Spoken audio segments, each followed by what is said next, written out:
যুবক যখন এইভাবে আল্লাহর কাছে তওবা করে, আল্লাহ ফেরেশতাদেরকে ডাক দিয়া কয়, আয় আয়, দেখ তো ঘরের দরওয়াজা বন্ধ করে আমার যুবক কি কয়। সুবহানাল্লাহ। करम भी व लुत्फ़े खुदा बंदेगार, करम भी व लुत्फ़े खुदा बंदेगार, गुना बंदा करदास बहु शर्मसार।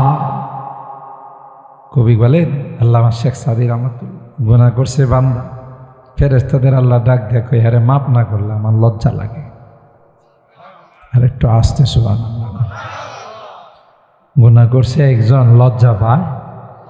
সুবহান ইয়া মালাইকাতি কদ ইস্তাহয়াইতু মিন আবদি ওয়া লাইসা লাহু গায়রি। এই ফেরেশতারা রে, দেখ দেখ তো আমার বান্দা কিভাবে কান্দে।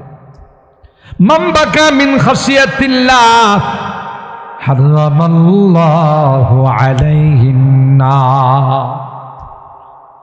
আল্লাহর নবী ডাক দিয়া কয়, গোলাম উম্মতেরা রে, একটা সময় তুমি কাঁদবে, কাঁদতে কাঁদতে তোমার চোখের পানিগুলো শেষ হয়ে যাবে, চোখ দিয়ে রক্ত আসবে, রক্তের পর পুজ আসবে, কোনো কাজে লাগবে না।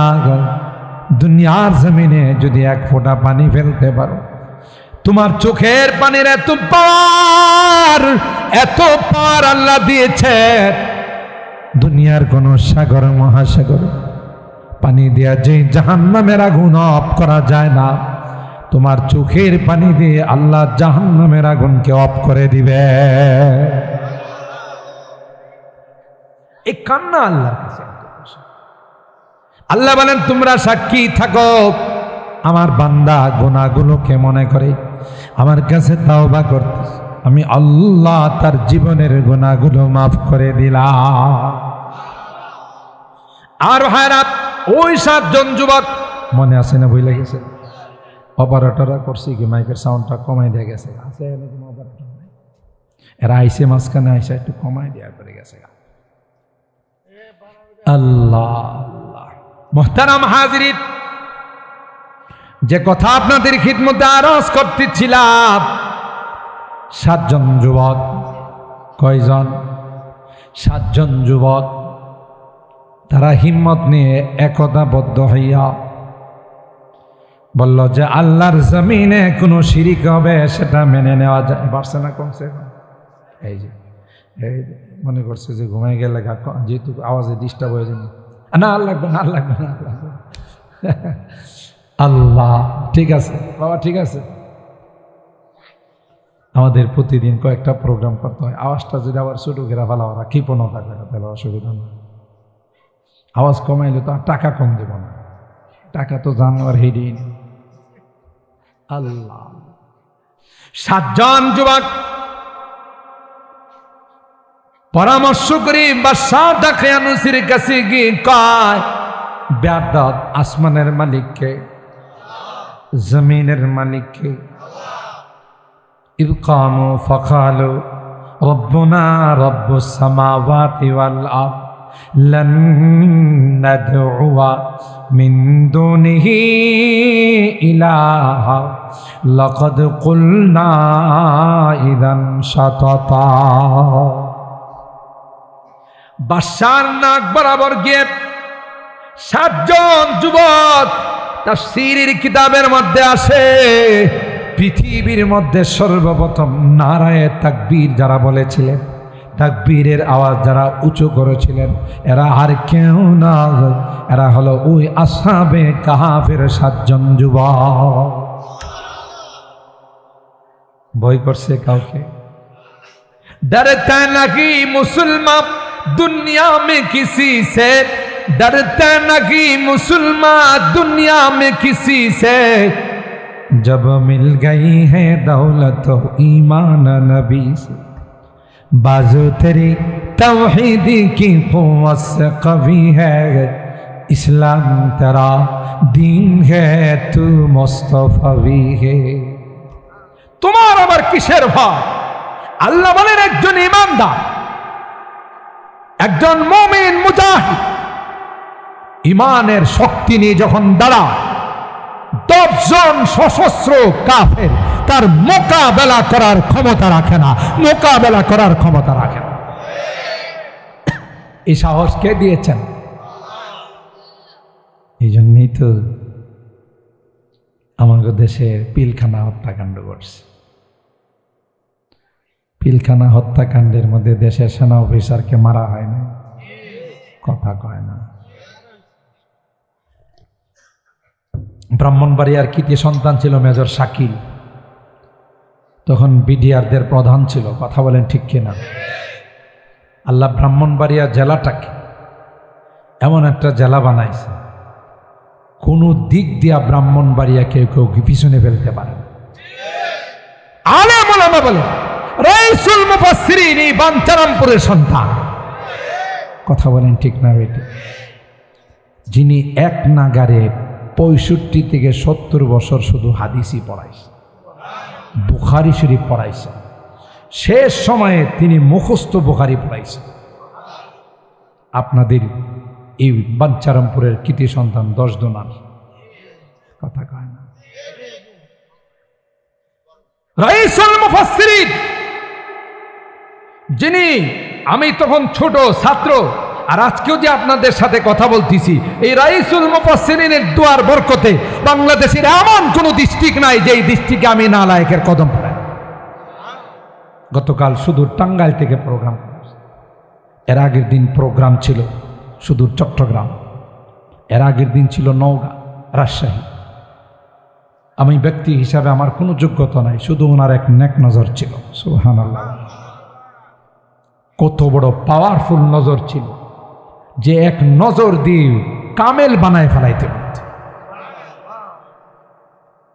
আমি ছাত্র জীবনে দেখছি সুহিলপুর তাফসীর মাহফিল, হয়তো অনেকে নাম জানেন, খেলার মাঠেই তাফসীর মাহফিল হতো। প্রথম বছর তাফসীর করে তিনি বললেন, আজ থেকে এটা আর খেলার মাঠ নয়, এটা তাফসীর মাঠ। এখনো সেই নাম রয়েছে। বিসমিল্লাহর বার তাফসীর করেছিলেন তিনি 25 দিন। আর আস্তে আল্লাহু আকবার বলেন। এই ব্রাহ্মণবাড়িয়ার কৃতি সন্তান ফখরে বাঙ্গাল, কথা কয় না। আল্লামা তাজুল ইসলাম রহমতুল্লাহ, হযরত কারি ইব্রাহিম সাহেব রহমতুল্লাহ আলাইহির মেয়ের জামাই, বিয়ে করতে যখন গেছে, আমার মনে হয় আপনারা কষ্ট পাইতেছেন বেশি। শ্বশুর বাড়িতে বিয়ে করতে গেছেন কারি ইব্রাহিম সাহেব রহমতুল্লাহের মেয়েকে, তো উনি পুকুরে গোসল করতেছেন। ঘাটলার মধ্যে এলাকার কিছু মানুষ আছে, তিনি কইতেছে কুমিল্লার ভাষায়, উগা বড় আলেম আইব, তোমরা দেখো উগা বড় আলেম আসবে। সবাই তো অপেক্ষায়। ফখরে বাঙ্গাল গেছেন, ও ফখরে বাঙ্গাল তুমি আসছো, আসছো, বসো বসো বসো। সিঁড়ির ঘাটলার মধ্যে বসাইছে, ওই যে ঘাটের মধ্যে যে সিঁড়ি আছেন, বসো, জামাইরে বসাইছে। উনি গোসল টোসল করে গিয়া সাংখি আছে না, আরে মাটির পাথর, মাটির যে প্লেট, হাঙ্কি আর কি, হাঙ্কি বা ব্রাহ্মণবাড়িয়ার ভাষায়, হ্যাঁ হাঙ্কি, শুদ্ধ ভাষায় সাংকি বলে আর কি। আমার শুদ্ধ ভাষার দরকার নাই, আঞ্চলিকটাই কম, এটাই ভালো লাগে। তা হানকির মধ্যে পান্তাবা আর মরিচ পোড়া দিয়া 1 প্লেট ঘরের থেকে নিয়ে এসে কয়, বাবা তুমি তো নাস্তা করো নাই? না না না, নাস্তা কি মনে করেন? বাঞ্ছারামপুরের কোনো যুবকরে যদি শ্বশুর বাড়ির গেলে প্রথম আপ্যায়নটা পান্তাবা, তারপর পোড়া মরিচ দেয়া করে, এত একটার জায়গাত কয়েকটা বিয়া করবে। কোনো মতে মুখটা ফিরায়া বাড়িতে এগাবো, আর জঙ্গল পাইছো না, কথা কয় না। আমার বিয়ে শাদীর জন্য জঙ্গলে গেছিল তোমার, আরে কি হয়েছে? আমার মানতাবাদ দিছে। আর উনি করছি কি, কারি ইব্রাহিম সাহেব রহমতুল্লাহ আলাইহি পান্তাবা পুরা মরিচ দিয়ে এমন মজা করে খাইছে, পোলাও কর্ম হয়তো মজা করে খায়, বুঝাইছে। ইমামে মালিক রহমতুল্লাহ আলাই বাড়িতে মেহমান হয়েছেন ইমামে শাফিঈ আলাইহি, বুঝলেন তো? ওনার মেয়েকে বলছেন মালিক রহমতুল্লাহ আলাই, আজকে আমাদের বাড়িতে একজন মেহমান আসবে, বড় আল্লাহওয়ালা, বড় দিনদার, বড় বুজুর্গ। মেয়েও বড় চালাক ছিল। মেয়ে করে যে বাপ কইছে আল্লাহ আল্লাহ, একটু পরীক্ষা নিয়ে দেখি আসলে আল্লাহ আল্লাহ নাকি। কথা কান খানা পাকাইছে খুব সুস্বাদু কইরা, দস্তরখানে দিছে পরে এই আল্লাহ আল্লাহ এমন খাওয়া খাইছে, জনমের খাওয়া খায়া ফিলিপ তো শেষ করছে।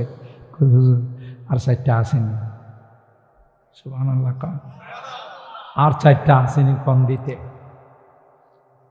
হুজুর ইয়ে 4টা যে রাখছিল নিজেরা খাওয়ার জন্য, ওই ডি মেয়ে কো বাবা অল্প 4টা আছে নিয়ে যান, পেটুকরে খাওয়ান। কথা কয় না, কিল্লাতুত তাআম, এটা আল্লাহওয়ালাদের একটা পরিচয়, কম খাওয়া। হযরত বড় হুজুর রহমাতুল্লাহ আলাইহি এইটুকুন খাইতেন, সুবহানাল্লাহ। রাত্রে 2 ঘন্টা ঘুমাইতেন, আমি নিজে সাক্ষী। ওনার মাদ্রাসার প্রথম ছাত্র, আমাদেরকে দিয়ে এই মাদ্রাসা স্টার্ট করছে। তখন ভোর রাত্রে আমরা পাহারাদারি করতাম। আমি রাত্রে 2টার সময় কখনো ওনার বাড়িতে যাইতাম, গিয়ে দেখি আল্লাহর ওলি জিকির করে আর কান্দে, জিকির করে আর কান্দে। বড় বড় ডাকাত যখন শুনছে বড় হুজুর আসতেছে, থরথর করে কাঁপতে কাঁপতে হাতের সাথে হাত মিলাইয়া তাওবা করছে। ইত্তাকু ফারাসাতাল মুমিন ওয়া ইন্নাহু ইয়ানজুরু বিনুরিল্লাহি আযজা ওয়া জাল। তাদের চেহারা দেখলেই কম্পন শুরু হয়ে যায়। তো আল্লাহওয়ালারা কম খায়। তো প্রথম পরীক্ষাতে ফার্স্ট ডিভিশন ফেল। কম খাইছে না বেশি খাইছে? মেয়ে দ্বিতীয় পরীক্ষা করছে, 1 লোটা পানি চকির নিচে থুয়া রাখছে। আল্লাহওয়ালারা তাহাজ্জুদ পড়ে, ঘুম থেকে তো অবশ্যই উঠবো, ওইটা তাহাজ্জুদ পড়লে তো উজু লাগবো, আমার পানিটা শেষ হয়ে যাবো। সকালবেলা যদি দেখি পানি আনাম রয়ে গেছে, তাহলে বোঝা গেল সেলো মেশিন চালু করে ঘুমাইছে। কথা কয় না, সেলো মেশিন পর্যন্ত নাক টানে 3 কিলোমিটার পর্যন্ত দাও। তাহলে দ্বিতীয় পরীক্ষা করল, সকালবেলা ওইটা দেখে পানির জায়গা পানি। মেয়ের মন খুব খারাপ, বাবারে কিছু কইতেও পারে না। বাবা জিজ্ঞাসা করছে, মা তোমার মন খারাপ? মন খারাপ হবো না, আপনি একটা ওলি আইনা ঘরে ঢুকাইছেন। ওলি তো না, এটা আস্তা একটা পেটুক। আর যেহেতু ড্রাম বইরা খাইছে, হ্যাঁ নাক টাইনা সেলো মেশিন চালু করে ঘুমাইছে। আমার পানির জায়গায় রয়ে গেছে, না তাহাজ্জুদে রুজু করছে, না নামাজ পড়ছে, আপনি কোন একটা ওলি আইনা থুইছে। কথা বলেন ঠিক কিনা? এখন বাবা তো পড়ছে মেয়ের কাছে লজ্জায়, যাইরে মেয়ে যে প্রশ্ন করছে এখন এটার কি উত্তর দিবে, জিজ্ঞাসা করে বলাইছে। ছাত্রের বাবা একটা কথা জিজ্ঞাসা, ডোন্ট মাইন্ড, মনে কিছু কইর না। আমার মেয়ের 2টা প্রশ্ন জবাব পাইতেছে। হুজুর বলেন বলেন। 1 নম্বর প্রশ্ন হইল, আল্লাহর ওলিরা কম খায়। আমি তো বাবা তোমার অনেক বড় কইরা কি করছি, পেশ করছি। আল্লাহর ওলিরা কম খায়, তুমি তো আমাদের জন্য জাখানা ছিল, এটাও খাইছো। হুজুর ঠিকই কইছেন, হুজুর ঠিকই কইছেন।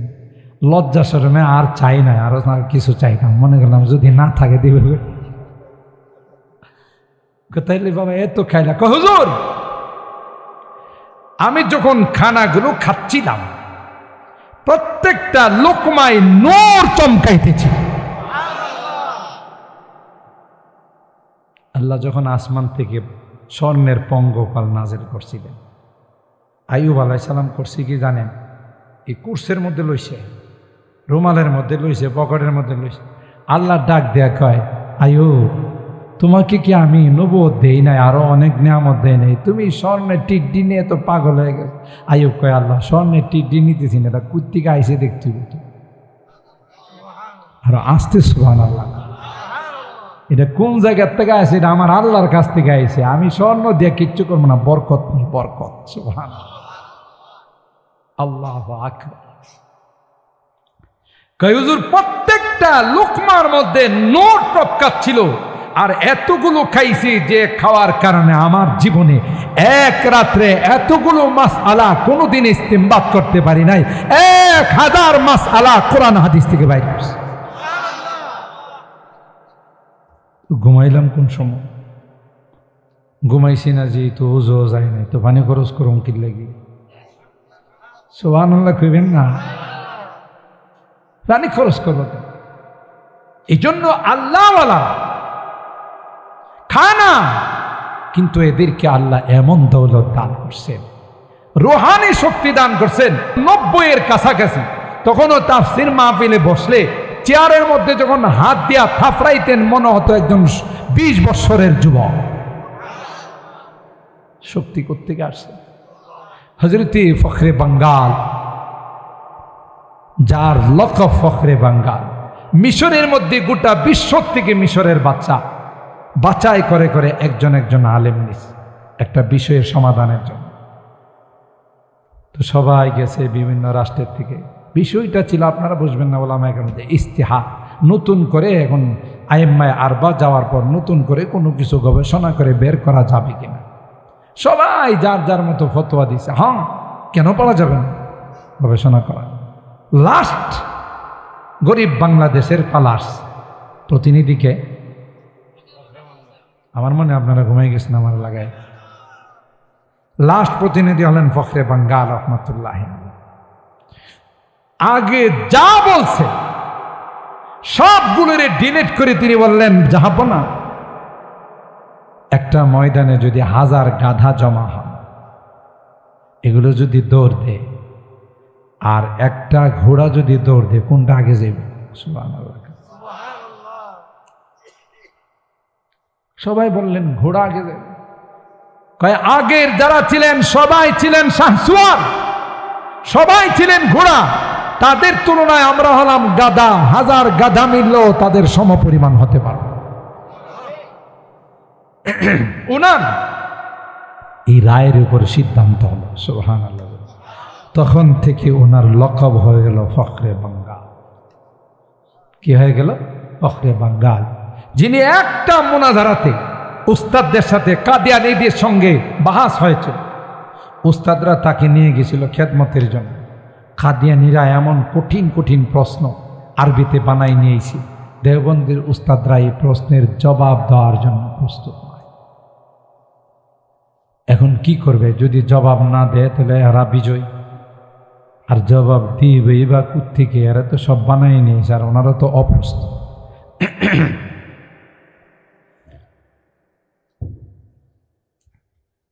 একটা পর্যায়ে সব উস্তাদরা ফখরে বাঙ্গাল রহমাতুল্লাহ আলাইকে ডাকছে। ওনারা যখন নিয়ে যা, আমি বড় হুজুর রহমাতুল্লাহ আলাইয়ের মুখের থেকে বেলাও আছে, তার ডাইরেক্ট শুনছি কথাটা। আর বড় হুজুর রহমাতুল্লাহ আলাইকে এই কথা সরাসরি ফখরে বাঙ্গাল বলছে, সরাসরি শুনছে। এই জন্য আপনাদের কাছে সরাসরি বলতেছে। হয়তো একদিন আমি চলে গেলে এই কথা আর পাবেন না। আকাবেররা চলে যাচ্ছেন। আমাদের ব্রাহ্মণবাড়িয়ার সম্পদ কারা ছিলেন আমরা তাদেরকে চিনি নাই, কথা বলেন ঠিক কিনা? মূল্যায়ন করতে জানি নাই। বাবরি মসজিদ ভাঙ্গার সময় গোটা দেশে মূর্তি ভাঙচুর হচ্ছে, মন্দির ভাঙচুর হচ্ছে, ব্রাহ্মণবাড়িয়া শহরে কিচ্ছু হয় না, কিচ্ছু হয় না। অথচ গোটা শহর কালো হয়ে গেছে। গোটা বাংলাদেশের মানুষ জানে, বাংলাদেশে যদি কখনো ইসলামী হুকুমত কায়েম হয়, কলমা খচিত পতাকা যদি উত্তোলিত হয়, সেটা ব্রাহ্মণবাড়িয়ার জমিন থেকে উত্তোলিত হবে, ব্রাহ্মণবাড়িয়ার জমিন থেকে উত্তোলিত হবে। এটা গোটা বাংলাদেশের মানুষ জানে। আমার যখন জিজ্ঞাসা করে যে আপনার হোম ডিস্ট্রিক্ট কোথায়, যখন বলি ব্রাহ্মণবাড়িয়া, চিৎকার দেওয়া ওঠে, ও আপনার গায়ে ব্রাহ্মণ। আমি কিন্তু ব্রাহ্মণবাড়িয়া সদরের সন্তান, সদরে আমার বাড়ি, ঢাকা থাকি, ঢাকার নাগরিক, কিন্তু গোড়াটা কই? কথা কয় না। যত বক্তা দেখবেন বাংলাদেশে, প্রধান বক্তা তদন্ত করলে পাইবেন বানবেরার, কথা কয় না, তদন্ত করলে বানবেরার। এখন গোটা বাংলাদেশের আলেমরা কি কই জানেন? যে ওখানে আল্লাহর কোন দৃষ্টি পড়লো, এত বক্তা কেমনে হল, কথা কয়। আমি বলি যে আমাদের আকাবেরদের দোয়া, আর যেখানেই যায় ওখানে প্রধান বক্তা, কথা বলেন ঠিক কিনা? এটাও আল্লাহ তাআলার একটা অশেষ মেহেরবানি। আপনি জেনারেল লাইনে শিক্ষিত বলেন, এই ব্রাহ্মণবাড়িয়ার সাথে অন্য কোনো ডিস্ট্রিক্ট যাইতে পারবে না। আপনাদের বাঞ্ছারামপুরই ধরেন, যেই পরিমাণে উচ্চ শিক্ষিত লোক ঢাকাতে থাকে, ব্রাহ্মণবাড়িয়া ডিস্ট্রিক্টের মধ্যে এত উচ্চ পদস্থ কর্মকর্তা নেই, কথা কয়। কিন্তু দুঃখজনক হলেও সত্য, এরা রাজধানীতে বসে থাকে, এলাকাতে আয় না। আপনারা রাগ করতেছে? এই রকমের উপরস্থ কর্মকর্তারা থাকতে, সচিবরা থাকতে, মন্ত্রীরা থাকতে, এটা পান্তাবাদ ছিল একটা সেতু হওয়া এখানে। কথা কয় না? আজকে এই সেতু না থাকার কারণে এলাকার মানুষ কত ভোগান্তির শিকার। কথা কয় না? ইমার্জেন্সি কিছু হলে সহজে ঢাকা যাওয়া যায় না, হোমনা দিয়ে ঘুরে যাইতে হয়, তাও কত ভোগান্তি। রাত্রিবেলায় কেউ কোথাও যাইতে চাইলে সহজে চলাফেরা করতে পারে না, অথচ বাঞ্চারামপুর থেকে বাইরে ঢাকা। কথা কয় না? কিন্তু আমাদের এই নেতারা রাজধানীতে বসে থাকে। আপনি নর্থ বেঙ্গলে যান, অজপাড়া গায়ে যান, এক একটা রাস্তাঘাট দেখলে আপনি আশ্চর্য হয়ে যাবেন, চমকাই যাবেন। যেখানে জীবনে কোনোদিন একটা গাড়ি ঢুকছে কিনা, স্বাধীনতার পর কিয়ামতের আগ পর্যন্ত যাবে কিনা তাও সন্দেহ আছে। কথা কয় না? নেতারাও এলাকার জন্য কাজ করে, আর আমাদের নেতারা রাজধানীতে বসে থাকে, এলাকাতে কিছুই করে না। হ্যাঁ, কিছু করতেছে, একবারে না করলে হুজুরে বদনাম করে গেছে, কিছু করতেছে, কিন্তু যেইভাবে আমরা আশাবাদী সেভাবে হচ্ছে। কথা কি ঠিক বললাম না? ঠিক বললাম? মোহতারাম হাজির, হযরতে ফখরে বাঙ্গাল রহমতুল্লাহ যখন উস্তাদরা বাহাস করতে যায়, তখন ফখরে বাঙ্গালকে খেদমতের জন্য সাথে নিয়ে গেছে ছাত্র। ওনার উস্তাদ ছিলেন আল্লামা আনোয়ার শাহ কাশফি। ইনি কে জানেন? ইনি একটা কথা একবার শুনলে 40 বছর পর্যন্ত ভুলতেন। আর একটু আস্তার লাগবে কম। ওনার সাহেবজাদা আমজাদ শাহ কাশফি, আমি যখন দেওবন্দে পড়ি, তিনি ওয়াকফে দারুল উলুমের শেখুল হাদিস, আসরের সময় হাঁটতে বেরিয়েছে, সাথে আমরাও কিছু বাঙালি ছেলে হাঁটতে হাঁটতে গেছি। তা আমাদের পোশাক আশাক দেখেই প্রথমে আমাদেরকে প্রশ্ন করছে, কিয়া তুম মানুষ হো? বুঝেন নাই? আমরা তো ইনসানকে মানুষ কই না, এরা তো উর্দুতে ইনসান কয়, তো বাংলাতে তো মানুষ কয়। তো আমারে বুঝাইছে তুই বাংলাদেশি, কিয়া তুম মানুষ হো? তোমরা কি বাংলাদেশি? জি হজরত হাম মানুষ হে। মাছলি খাতে হো? মানে জানে যে মাছে ভাতে। এই জন্য দ্বিতীয় প্রশ্ন হলো, मछली खाते हो? जी हजरत मछली खाते हैं। भाई इसमें कांटा नहीं है? मांस जे खाओ, काड़ा लगे ना? আমরা বললাম हाँ हजरत कांटा है, लेकिन ये कांटा हर्फ इल्लत है। ওলামায়ে কেরাম বুঝবেন, আপনারা বুঝবেন। আরবিতে কিছু বানাইতে গেলেই লেখকরা কয় 2-3টা হরফ আছে, এটা ফালাই দিতে। তো আমি হজরতের বললাম, হজরত এই মাছলি মে তো কাটা হ্যাঁ, লেকিন হারফে ইল্লাত হ্যাঁ। পরে আচ্ছা, যাই হোক, অনেক কথার এক পর্যায়ে আমি বললাম, হজরত आपके वालिद मोहतरम को एक मर्तबा सुनने से 40 साल तक याद रहता था। আপনার আব্বা জানতো একটা কথা একবার শুনলে 40 বছর মনে থাকতো। আপনার?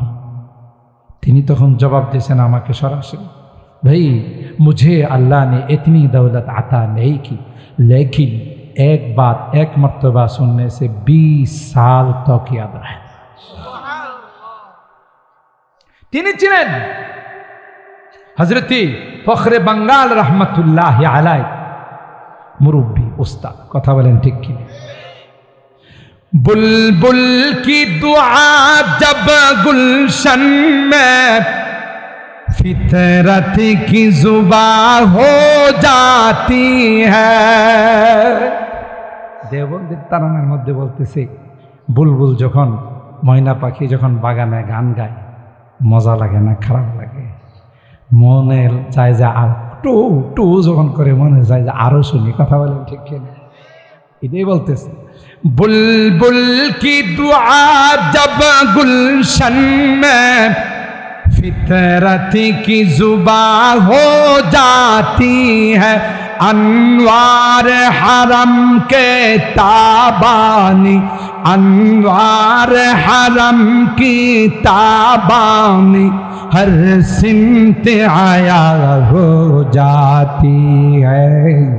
इल्म हुनर का गहवारा तारीख का वशे पारा है, हर फूल हाय के सोना है, हर शर्वा यहाँ में नारागे अल्लाह अन्वार हरम का ताबान আল্লাহ আল্লামা আনোয়ার শাহ কাশ্মীরি রহমতুল্লাহ আলাইহি তিনি তখন কি কয় জানেন? এটা বলে শেষ করে দিচ্ছি, আপনাদের অনেক কষ্ট হয়েছে আমি বুঝতেছি, তারপর আমি শেষ করে দিচ্ছি। তিনি তখন কি বলেন? তিনি বলেন, ভাই उनको ले जाओ, इनकी जरूरत है, তাকে নিয়ে যাও, তার কাজ লাগবে। সুবহানাল্লাহ। ওই যে বাহাস মনে আছে, যেই বাহাসের মধ্যে এরা কঠিন কঠিন প্রশ্ন যখন তুলে ধরলো, আমাদের দেওবন্দের আকাবেররা জবাব দেওয়ার জন্য প্রস্তুত। কে জবাব? খাদেমরে ডাকছে, ছাত্ররে পিচ্চিরে ডাকছে। मौलवी ताजुल इस्लाम तुमसे मुमकिन है जवाब देना। ছাত্ররে কইতেছে আমরা তো পারলাম না, তুমি পারবা না। তখন ফখরে বাঙ্গাল বললেন, अगर आप हजरात की दुआ हो तो मैं कोशिश कर सकता हूं। আপনারা যদি আমার জন্য একটু দোয়া করেন, এটা তো অন্টুর ব্যাপার। সুবহানাল্লাহ। আর আস্তে সুবহানাল্লাহ। তবে আমার স্টেজের এক কর্নারে কিছু লাইট অফ করে দিলে খুব পোকা। যাই হোক, আমারে স্টেজের একটা কর্নারে রুমাল দিয়ে একটু বসাই দেন 5 মিনিটের জন্য, জবাব রেডি করে নিয়ে আসছি। 4টিখানি কথা। ইনি আইসা 5 মিনিটের পরে দাঁড়ায়া এই কাদ্দানি, বুঝেন তো কাদ্দানি নবী মরছে কই? কথা কয় না কোথায়? এই জন্য আমি এটার আরেকটা লকব দিছি, টয়লেট মার্কা নবী। পৃথিবীর কোন নবীর ইন্তেকাল টয়লেটে হয় নাই। এই মির্জা গোলাম আহমদ হারামজাদার মৃত্যু হয়েছে টয়লেটে, ঠিক কিনা? এই জন্য মাদ্রাসার ছাত্ররা যখন টয়লেটে যায়, তখন একজন আরেকজন জিজ্ঞাসা করে, দোস্ত কই যাস? কাদ্দানি অফিসে যাই। কই যায়? কাদ্দানি অফিসে যায়। কারণ কাদ্দানি নবী যেতে আনে মারা গেছে, এটা কাদ্দানি অফিস। কথা কান এই কাদ্দানির দল এই কঠিন প্রশ্ন যা করছিল, তিনি মাইকের সামনে এসে দাঁত ভাঙ্গা জবাব দিছে। জবাব দিয়ে তাদের জবাবগুলোকে, তাদের প্রশ্নগুলোকে শুধরাইছেন। আর গোটা স্টেজের মধ্যে, গোটা প্যান্ডেলের মধ্যে আওয়াজ শুরু হয়ে গেছে, দারুল উলুম জিন্দাবাদ, আহলে হক জিন্দাবাদ, উলামায়ে দেওবন্দ জিন্দাবাদ। সুবহানাল্লাহ। উস্তাদরা তো শুধু চেহারার দিকে তাকায়। ইয়া আল্লাহ, এই জবাব পাইল কই? সুবহানাল্লাহ। তাকে জিজ্ঞাসা করছে, ভাই তুমকো ये জবাব কাহা সে মিলা? উপস্থিত তুমি এত সুন্দর দাঁত ভাঙ্গা কাদ্দানিদেরকে জবাব দিয়ে দিলা, এই জবাব পাইছো কই? আমি যে রুমালের ভিতরে 5 মিনিটের জন্য গেছিলাম, ওখানে গিয়ে মোরাকাবা করছি। মোরাকাবার মধ্যে আল্লাহ তাআলা আমার কাশফের মাধ্যমে কাসেম নানতবিকে আমার সামনে উপস্থিত করে, যিনি দারুল উলুম দেওবন্দের বাণী, যাকে আল্লাহ নবী হাতে ধরে স্বপ্ন যুগে লাঠি মুবারক দেয়া দেওবন্দ মাদ্রাসার ভিত্তি স্থাপন করে দিয়েছে। खुद साकी कौसर ने राखी, मैं खाने की बुनियाद साकी कौसर আমার আপনার হাউজে কৌসারের तारीख मुरातब करती है, तारीख मुरातब करती है, दीवानों की रौदाद हाय, इल्म हुनर का गहवारा, तारीख का वोशे पारा है, हर निहाय के सोना है, हर शर्वा यहाँ में नारा है। अल्लाह কোন জায়গার সন্তান? জোরে কানা ব্রাহ্মণবাড়িয়া। সুতরাং দেশের মানুষের যে আকাঙ্ক্ষা, এটা অমূলক কোনো আকাঙ্ক্ষা নয়। আমিও বলতে পারি, যেইভাবে ব্রাহ্মণবাড়িয়ার যুবকরা ইসলামের জন্য জানের নজরানা পেশ করে, কখনো যদি ইসলামী হুকুমত কায়েম করার জন্য, ইমারত ইসলামিয়া কায়েম করার জন্য জান দেওয়ার দরকার হয়, রক্ত দেওয়ার দরকার হয়, সবার আগে যারা অগ্রসর হবে এরা হলো ব্রাহ্মণবাড়িয়ার সন্তান। আল্লাহ আমাদের যুবকদেরকে কবুল করেন, আল্লাহ আমাদের এই মাহফিলদেরকে কবুল করেন, কিয়ামতের কঠিন ময়দানে এই মাহফিলকে আমাদের জন্য নাজাতের ওসিলা বানান। আল্লাহুম্মা ইহদিনাস সিরাতাল মুস্তাকিম সিরাতাল্লাযীনা আন'আমতা আলাইহিম মিনান নাবিয়্যিন ওয়াস-সিদ্দীকিনা ওয়াশ-শুহাদা'i ওয়াস-সালিহিন। রব্বানা যালামনা আনফুসানা ওয়া ইল্লাম তাগফির লানা ওয়া তারহামনা لنكونن من الخاسرين ربنا فاغفر لنا ذنوبنا وكفر عنا سيئاتنا وتوفنا مع الأبرار رب ارحمهما كما ربياني صغيرا رب ارحمهما كما ربياني صغيرا রব্বুল আলামিন আল্লাহ দীর্ঘক্ষণ পর্যন্ত বসে কোরআনের আলোচনা শোনার পর আমরা কিছু সংখ্যক গুনাহগার বান্দা ভিক্ষুকের মতো দুইখানা হাত বাড়াই, কাঙ্গালের মতো দুইখানা হাত বাড়াইলাম। এ মালিক, জীবনের গুনার জন্য তোমার কাছে তাওবা করতেছি রে আল্লাহ। আর জীবনে কোনোদিন নামাজ ছাড়ব না, আর জীবনে কোনোদিন হারাম খাইব না, আর জীবনে কোনোদিন নাফরমানি করব না, আর জীবনে কোনোদিন বেপরদায় চলব না। আল্লাহ মেহেরবানি করে আমাদের তাওবাগুলোকে কবুল করে নাও, এই মাহফিলকে কবুল করে নাও। মাহফিলের জন্য যারা টাকা পয়সা দিয়ে, পরামর্শ দিয়ে, শ্রম দিয়ে আল্লাহ মেহনত করেছেন, সকল আর দানগুলোকে তুমি কবুল করে নাও। কিয়ামতের কঠিন ময়দানে আল্লাহ এই মাহফিলকে আমাদের জন্য নাজাতের ওসিলা বানাই দিও।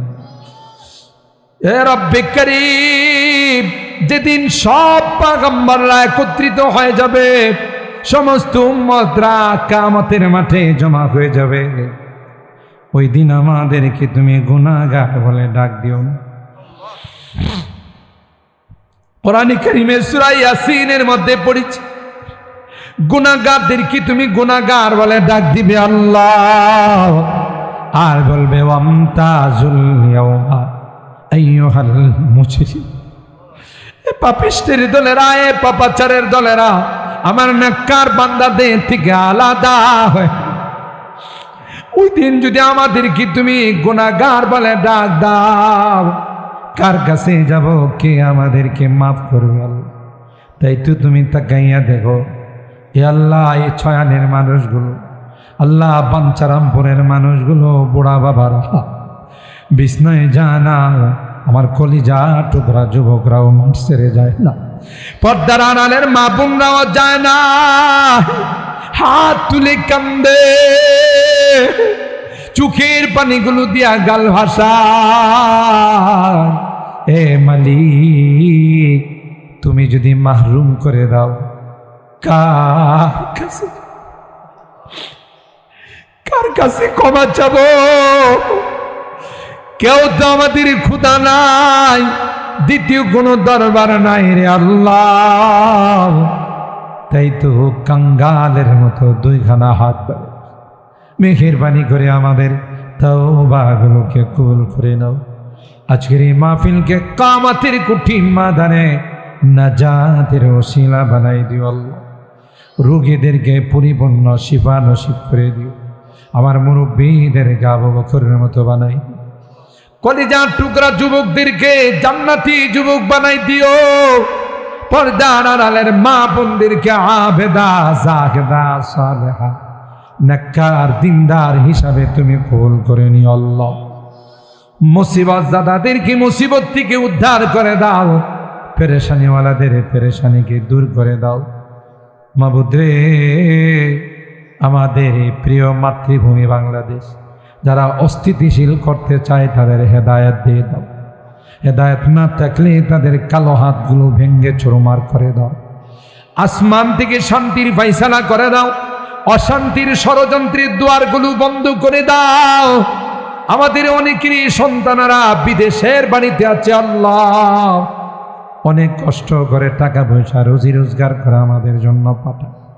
অসুখ বিসুখের হাত থেকে তাদেরকে হেফাজত করি, অসুবিধাগুলো দূর করে দিও, অ্যাক্সিডেন্ট দুর্ঘটনার হাত থেকে হেফাজত করি, আবার সহি সালামতে আমাদের কোলে তুমি পৌঁছাই দিও। আল্লাহ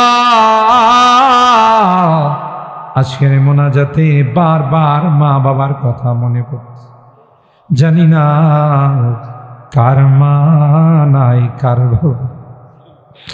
এ মালিক, কতদিন হয়ে গেল মা মা বলে ডাক দিতে পারি না, আব্বা বলে ডাক দিতে নিজেরই হাতে নিষ্ঠুরের মতো পাষাণের মতো মার বুকে মাটি চাপা দিয়েছি, বাবার বুকে মাটি চাপা দিয়েছি রে আল্লাহ। কতদিন কবরের পাশে গিয়ে মা মা বলে চিৎকার, রে মা দাও না, দেখা দাও না, তোমার মায়াবী চেহারাটা একবার দেখা দাও না। মা কোনো জবাব দেয় না রে, বাবা কোনো জবাব দেয় না।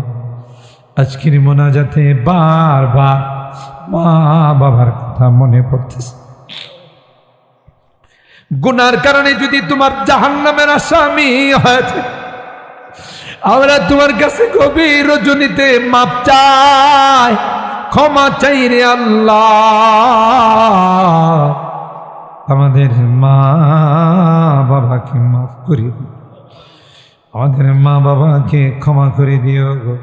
পত্র এলাকার যত মুরব্বীরা কবরে শুয়ে সবাইকে মাফ করে দিও।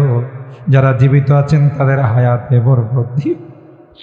আমার এই যুবকদেরকে ইসলামের সিপাহসালার হিসাবে কবুল করে নাও, নামাজি মুত্তাকি পরেজগার হিসাবে কবুল করে নাও ইয়া রাব্বাল আলামিন। আল্লাহ জানি না কে কি উদ্দেশ্য নিয়ে হাত উঠেছে, প্রত্যেকের নেক মাকাসেদ গুলো গ্রহণ করে দাও, মাকাসেদে হাসানা গুলোকে কবুল করে নাও ইয়া আল্লাহ। মুনাজাতের শেষ পর্যায়ে তোমার কাছে ফরিয়াদ, যেদিন তুমি ডাক দিবে মালাকুল মৌতের হাতে সুপর্দ করে দিবে, মসজিদের মাইকে আমার নামটা ঘোষণা হয়ে যাবে, মসজিদের পালকিটা আমার ঘরের সামনে দাঁড়িয়ে, দুনিয়ার মানুষ নিষ্ঠুরের মতো কেউ বাসের জারে যাবে আমার জন্য বাঁশ কাট, কেউ বা বাজারে যাবে নতুন কাপড় কিন, কেউ বা চুলার মধ্যে পানি গরম দিবে, আমাকে বাসার থেকে বের করে লোহার খাটিয়ার মধ্যে শোয়াই দিবে। আমি চিৎকার করে বলবো আমি ব্যথা পাই, ব্যথা পাই, জীবনে কোনোদিন লোহার খাটে শুই নাই, তোমরা আমাকে লোহার খাটে শোয়া কষ্ট দিতেছ, আমার শরীরে গরম পানি ঢেলে দিবে। আমি বলবো আর পানি দিস না, আর পানি দিস না, গরম লাগে। কিন্তু কেউ যে আমার কথাগুলো শুনবে না,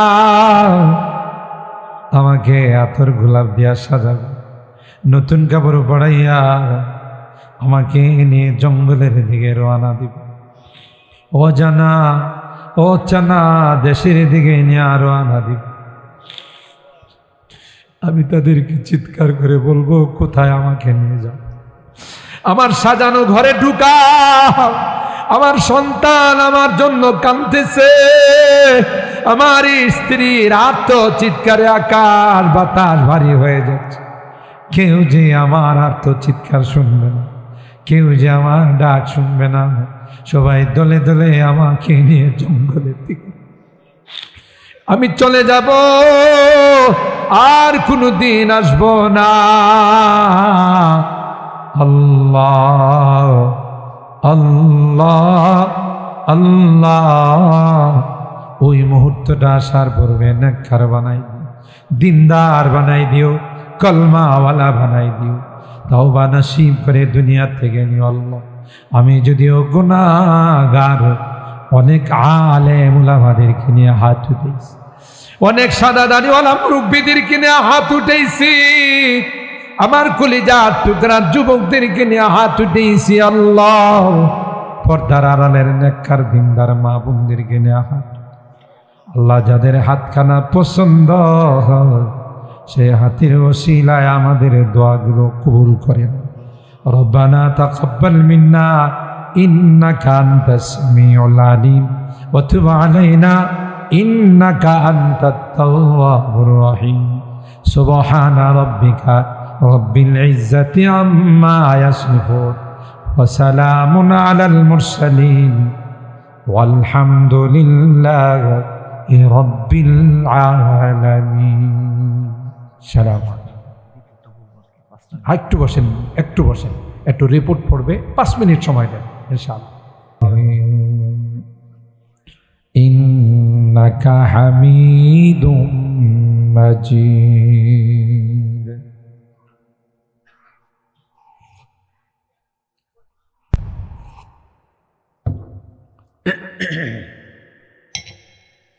আলহামদুলিল্লাহ সুম্মা আলহামদুলিল্লাহ।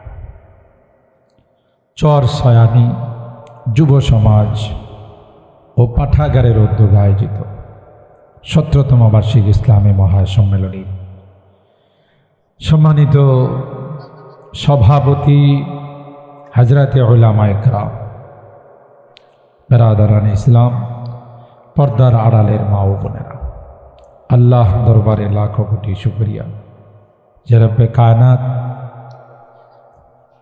দীর্ঘ রাত পর্যন্ত বুজুর্গ উলামায়ে কেরামদের জবান থেকে কোরআন সুন্নাহর আলোকে গুরুত্বপূর্ণ আলোচনা শোনার তৌফিক দান করেছেন।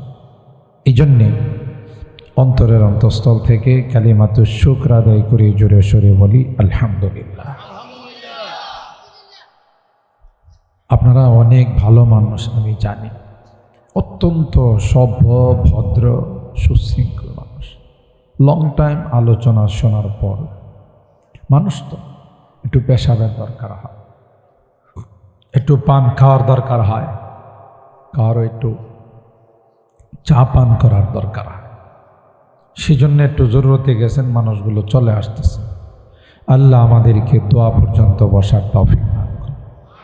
একটু জোরে বলুন আমিন। যারা বাহিরে গেছেন আল্লাহ সবাইকে ভিতরে আসার তৌফিক দান করেন। আপনারা যদি আমাকে সময় দেন, যেহেতু মাহফিলটা 2টা পার্ট, যুব সমাজ ও পাঠাগার, এই 2টা টপিক নিয়ে আমি কিছু কথা বলব, সাথে আপনাদেরকে নিয়ে আখিরি মোনাজাত করব। সময় হলো 11:30, এখন বাজতেছে 10:35, টোটাল 55 মিনিট সময় যদি আপনারা আমাকে দেন তাইলে আমি কিছু আলোচনা করব। আর যদি আপনারা খুশি বলেন যে সময় কিছু দেওয়া যাবে না, দোয়া করেন, তাতেও রাজি। আপনারা বলেন কি করবেন? মাশাআল্লাহ, আল্লাহ কবুল করেন, আমিন বলেন। মাহফিলগুলোতে আসলে রূহ তাজা হয়, ঠিক কিনা বলেন? ঈমান তাজা হয়। আর সবচেয়ে খুশির সংবাদ হলো গোটা বাংলাদেশে বড় বড় সম্মেলনগুলো আজকে যাদের দ্বারা হচ্ছে এরা হলো আমার যুব সমাজ। সুবহানাল্লাহ। যেই জাতি যুবকরা ইসলামের দিকে ধাবিত হয়, ওই দেশে ইসলামের পতাকা উত্তোলিত হতে আর সময়ের দরকার নেই। কলমা খচিত পতাকা পথ পথ করে উঠবে ইনশাআল্লাহ। বলে আল্লাহ আমার এই যুবকদেরকে জান্নাতি যুবক হিসাবে কবুল করুন। পাঠান শিক্ষার কেন্দ্র, ভালো ভালো কিছু শিখা যায় পাঠাগারে।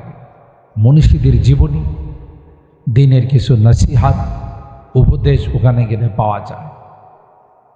যারা অশিক্ষিত জাতি তাদের মধ্যে বর্বরতা থাকে, শিক্ষিত জাতির কাছে কোনোদিন বর্বরতা আসবে, কথা বলেন ঠিক কিনা?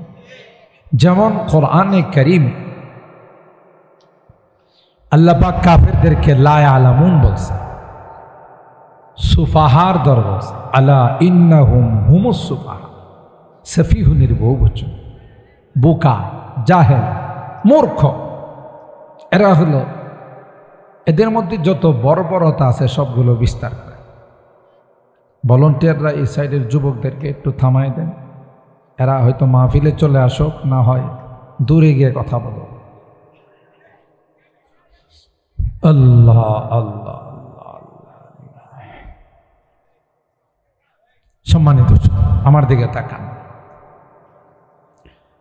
এমন কোনো বর্বরতা নাই যে বর্বরতা কাফের মুশরিকদের মধ্যে ছিল, কথা কণ্ঠে। এরা প্রতিশোধ স্পৃহা তাদের, প্রতিশোধ নিতে না পারলে সন্তানদেরকে ওসিয়ত করে যায়, আমি বাপ হয়ে নিতে পারি নাই, তুই নিবি। মেয়ে সন্তান জন্ম নিলে লজ্জা শরমে মানুষের সামনে চেহারা দেখাইত, ঠিক না? অথচ হাদিসে পাকের মধ্যে আল্লাহর হাবিব বলেন, তুনসরুনা ওয়া তুরযাকুনা বিদুআফাই, তোমাদের মেয়ে সন্তানদের কারণে, রোগীদের কারণে, দুর্বলদের কারণে, বুড়াদের কারণে যুবকদেরকে আল্লাহ রিজিক দান করেন। ওয়াইদা বুশিরা আহাদুহুম وَإِذَا بُشِّرَ أَحَدُهُم بِالْأُنثَى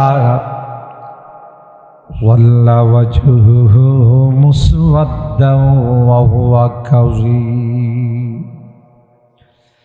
এতটাই তাদের মধ্যে বর্বরতা ছিল, এতটাই তাদের মধ্যে জাহিলি হচ্ছিল, যদি কাউকে বলা হতো তোমার ঘরে একটা মেয়ে সন্তান জন্ম নিয়েছে, চেহারাটা কালো হয়ে যাইত,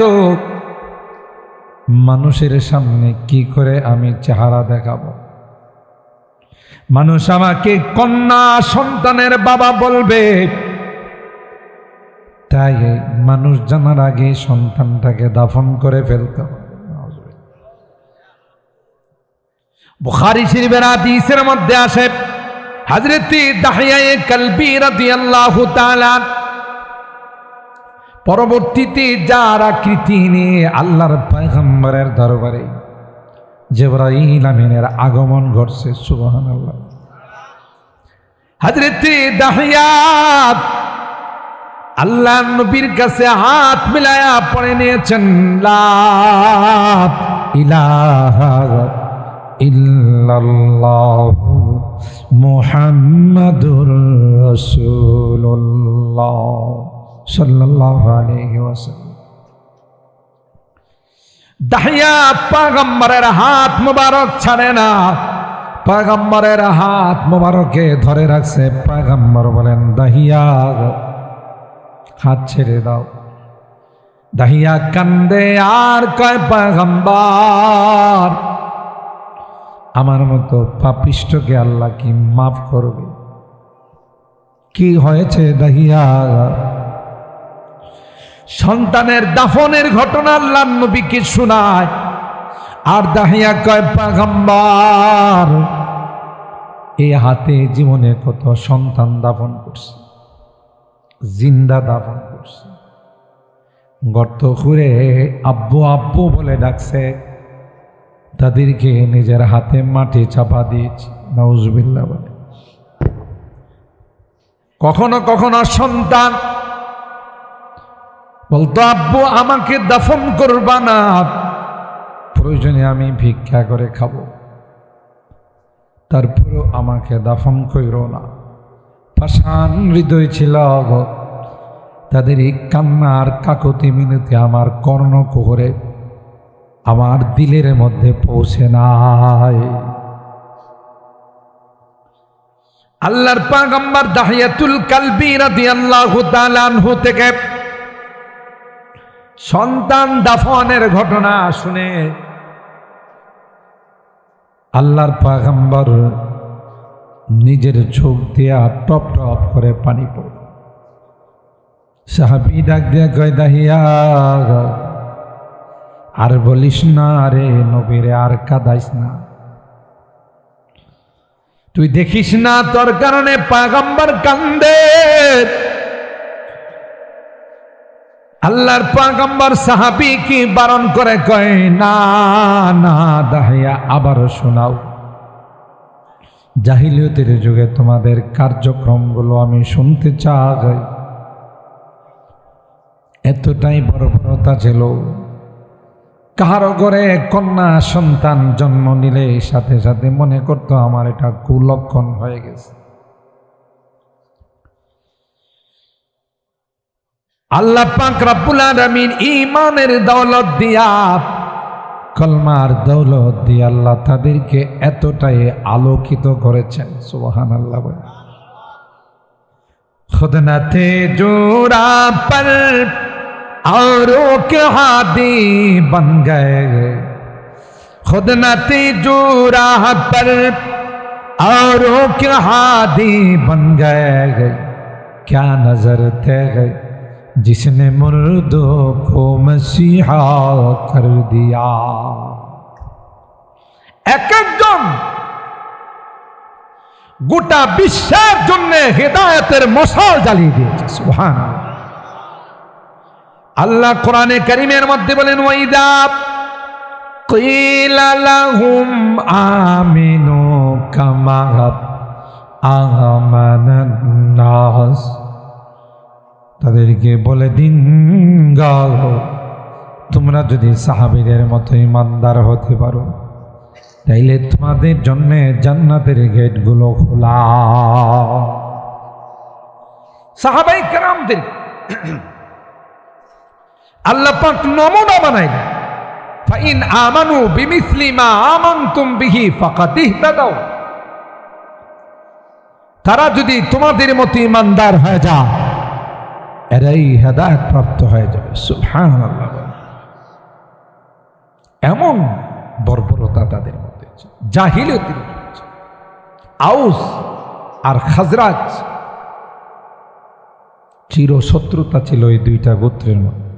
যেমন আমাদের মধ্যে দুই গোষ্ঠীর মধ্যে চির প্রতিদ্বন্দ্বিতা থাকে না, আপনাদের ইসয়ানি এলাকায় নাই, অন্যান্য এলাকায় আছে। এক গোষ্ঠী যদি নামে তার সাথে ওই গোষ্ঠীও নামে, তার সাথে যাদের সম্পর্ক হক না হক যাচাই করে না।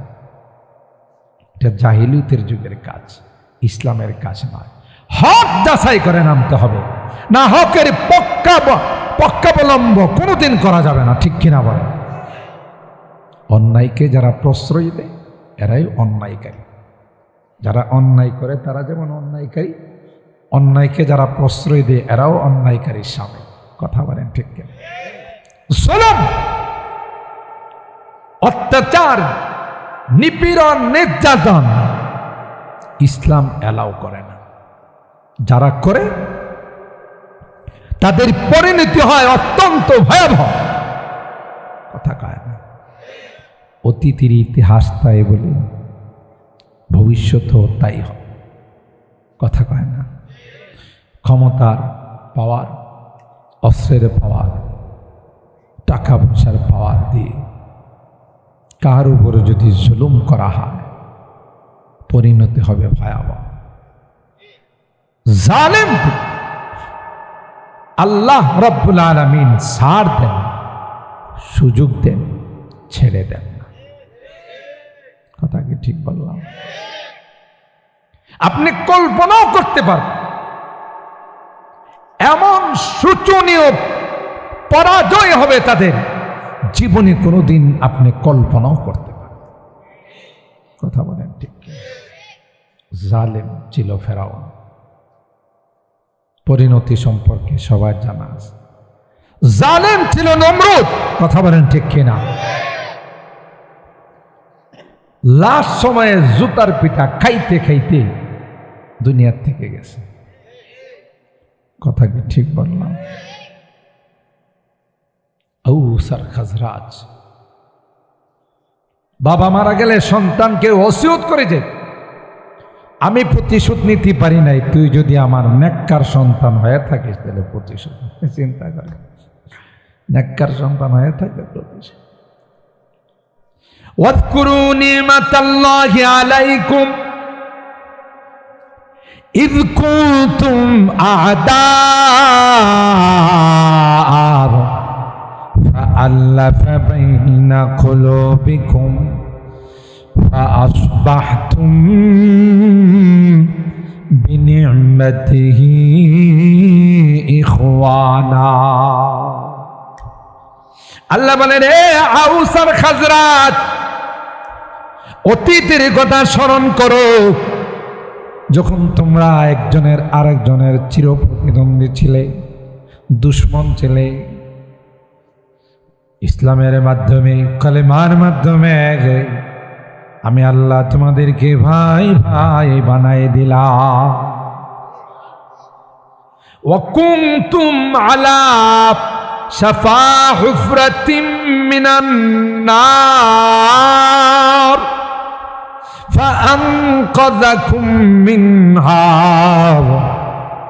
আল্লাহ বলেন, জাহান্নামের কিনারায় দাঁড়িয়েছি, মারা যাইতে আর জাহান্নামে চলে যাইতে, ওই অবস্থার থেকে আমি আল্লাহ ইমানের দৌলতের মাধ্যমে তোমাদেরকে হিফাজত করি। শুধু হিফাজত করি না, দুনিয়াতে আমি আল্লাহ তোমাদেরকে জান্নাতের টিকিট দিলাম। অরিজিনাল টিকিট, ডুপ্লিকেট টিকিট না। কিছুদিন আগেও বাংলাদেশে জান্নাতের টিকিট বিক্রি করা হয়েছে। কথা কয় না, ঘুমাই গেছেন আপনারা? আমার এলাকায় ঘুমায় জান্নাতের টিকিট বিক্রি করা হয়েছে নতুন ভাবে, দেশ স্বাধীন হওয়ার পর। এখন ওই টিকিটের হুজুরে সবাই তালাশ করে যে আমারও তো একটা জান্নাতের টিকিট লাগে, হুজুরে পায় না। কথা কয় না, কারণ উনি জানে যে জান্নাতের যে টিকিটগুলো দিয়েছে এগুলো ডুপ্লিকেট টিকিট। কথা কয় না। আনসারী রহমতুল্লাহ আলাই, জুবাইর আহমদ আনসারী রহমতুল্লাহ আলাই প্রায় একটা ঘটনা মাহফিলে বলতেন। যখন ফেরাউনের অসুখ বিসুখ হয় না, দীর্ঘদিন হয়ে গেছে ফেরাউনের কোনো জ্বর সর্দিও হয় না, এই সুযোগটা ইবলিসে কাজে লাগাইছে। ইবলিসকে চিনেন তো? আপনাদের পাঞ্চারামপুরে ইবলিস তো এত রাত সজাগ থাকে না, ঘুমাই গেছে মনে হয়। হ্যাঁ, মনে রাখেন, অনেকেই খুব পেরেশান হয় না, হুজুরদের কাছে দোয়া চান যে হুজুর কি যে বিপদ যায় না। আমি অসুস্থ হয়ে পড়ি, আমার ম্যাডাম অসুস্থ হয়ে পড়ে, বাল বাচ্চা নাতি নাতর সব, মালের উপর বিপদ, জানের উপর বিপদ। হুজুর আর পারতেছি না, ঠিক না? আল্লাহ কি কই জানেন? জান্নাতে যাইব আর একটু পরীক্ষা নিলে একবার হাফাই যাও। কথা বলেন ঠিক না? আল্লাহ কয়, এত সুন্দর জান্নাত তোমার জন্য সাজাইছি, তুমি ইন্টারভিউ ছাড়া আমার জান্নাতে যাইবা, এত মাগনা না। কথা কয় না। আম হাসিবতুম আন তাদখুলুল জান্নাতা ওয়ালাম্মা ইয়াতিকুম মাসালুল লাযীনা খালাউ মিন ক্বাবলিকুম মাসাতুহুমুল বাসা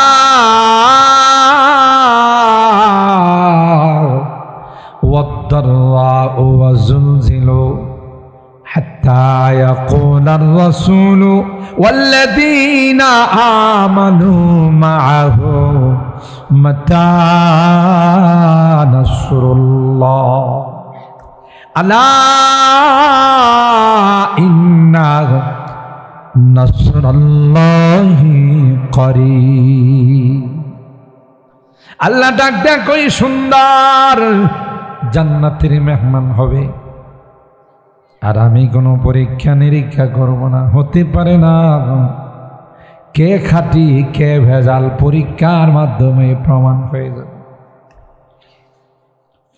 তোমাদের পূর্বের যারা ছিল ইসলাম গ্রহণ করার কারণে অগ্নিকাণ্ডে নিক্ষেপ করা হয়েছে, নিজের কুলের সন্তানটাকে কুলের থেকে নিয়ে কারায়ের মধ্যে ফেলে দেওয়া হয়েছে। ইমানদার হোক, ইমান থাকবে না রাখবে তোর ইচ্ছা, তোর কুলের থেকে সন্তানটা নিয়ে তৈলের মধ্যে ফেলে দিলাম। মা চোখের পানিগুলো ছেড়ে আল্লাহ রে কয়, আল্লাহ কলিজার টুকরা সন্তানটাকে আমার সামনে কড়াইয়ের মধ্যে দিয়ে ভুনা করে ফেলে। সন্তানটা ওখান থেকে ডাক দেয়া কয়, মা এ মা, না না আমি মরে নাই রে মা, আমি আল্লাহর জান্নাতের মেহমান হয়ে গেলাম। ঈমান আনার অপরাধে লোহার চিরুনি দিয়ে মাথা থেকে পা পর্যন্ত চামড়ার থেকে গোশতগুলো খসে খসে ফালাই দিচ্ছে। কষ্টটা কেমন! তারপরে ও বলছে ঈমান বর্জন করবে কিনা?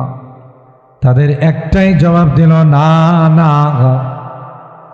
মরব তো জান দিব, ঈমানকে কোনোদিন পর করব না।